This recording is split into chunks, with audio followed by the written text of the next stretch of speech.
भारत की लवलीना बोरगोहेन को Tokyo Olympic की महिला मुक्केबाजी की 69 किलोग्राम स्पर्धा में तुर्की की मौजूदा विश्व चैंपियन बुसेनाज सुरमैनेली के खिलाफ शिकस्त के साथ कांस्य पदक संतोष करना पड़ा है। लवलीना बोरगोहेन भारत की केवल तीसरी बॉक्सर बनी है जिनके नाम ओलंपिक में ब्रॉन्ज मेडल जीतने का कमाल दर्ज है। इसके अलावा वो ओलंपिक में बॉक्सिंग में भारत को मेडल दिलाने वाली केवल दूसरी महिला बॉक्सर है।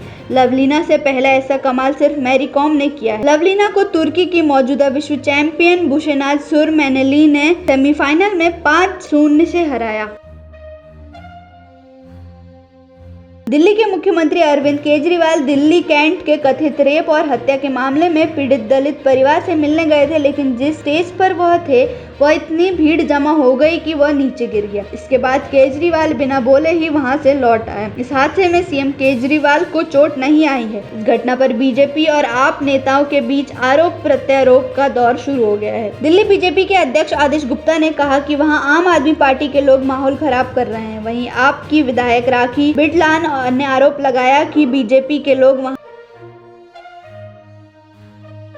हनी सिंह अपनी रैप के लिए काफी मशहूर हैं। 38 साल के रैपर ने अपने अनोखे अंदाज से अपनी एक अलग पहचान बनाई है, लेकिन इन दिनों उन पर परेशानियों के बादल मंडराते नजर आ रहे हैं। दरअसल उनकी पत्नी शालिनी तलवार ने उन पर घरेलू हिंसा और मानसिक अत्याचार समेत कई अन्य गंभीर आरोप लगाए हैं। वहीं दिल्ली के 30 हजारी कोर्ट ने हनी सिंह के खिलाफ एक नोटिस जारी करते हुए कहा कि वे 28 अगस्त तक पत्नी द्वारा लगाए गए आरोपों का जवाब दे। इस मामले में अभी तक किसी का कोई बयान सामने नहीं आया है। संसद का मॉनसून सत्र विपक्षी सांसदों के हंगामे के कारण बुरी तरह प्रभावित हुआ है।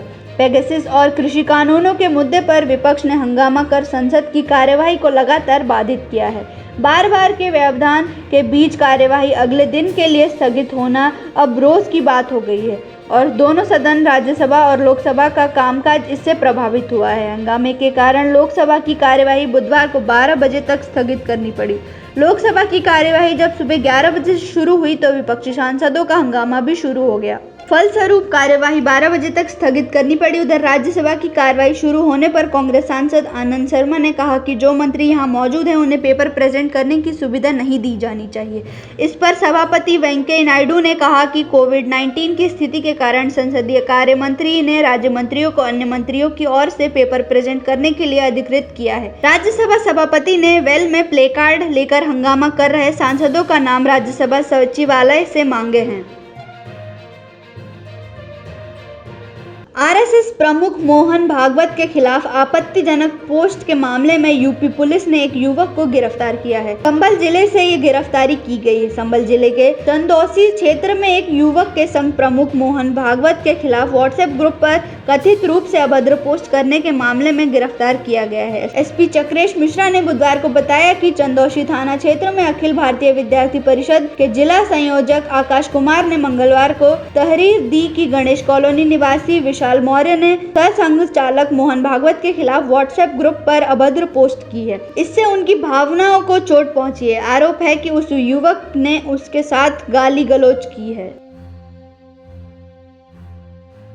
कांग्रेस नेता राहुल गांधी ने नरेंद्र मोदी सरकार के खिलाफ लगातार हमलावर रुख अख्तियार कर रखा है। कोरोना टीकाकरण अभियान हो या इस महामारी को नियंत्रण करने में सरकार की कथित नाकामी, जरूरी दवाओं की कालाबाजारी, ईंधन की कीमतों में लगातार इजाफे का मामला या फिर चीन से सीमा विवाद का मुद्दा, राहुल ने सरकार को हर मुद्दे पर आड़े हाथ लिया है। राहुल गांधी ने अब केंद्र की महत्वाकांक्षी प्रधानमंत्री कौशल विकास योजना को लेकर पीएम नरेंद्र मोदी पर निशाना साधा है। कांग्रेस नेता ने इस योजना को लेकर एक ट्वीट किया जिसमें लिखा कि प्रधानमंत्री कौशल विकास योजना यानी जुमले देने में पीएम का कौशल विकास के नाम पर धोखा और सरकारी रोजगार मिटाओ परियोजना है।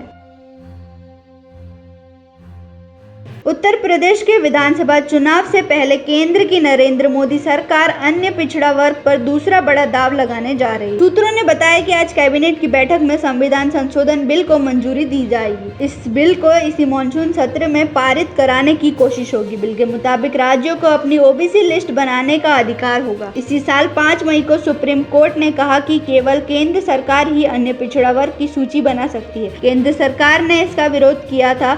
अब सरकार कोर्ट के फैसले को संविधान संशोधन के जरिए पलटने जा रही है।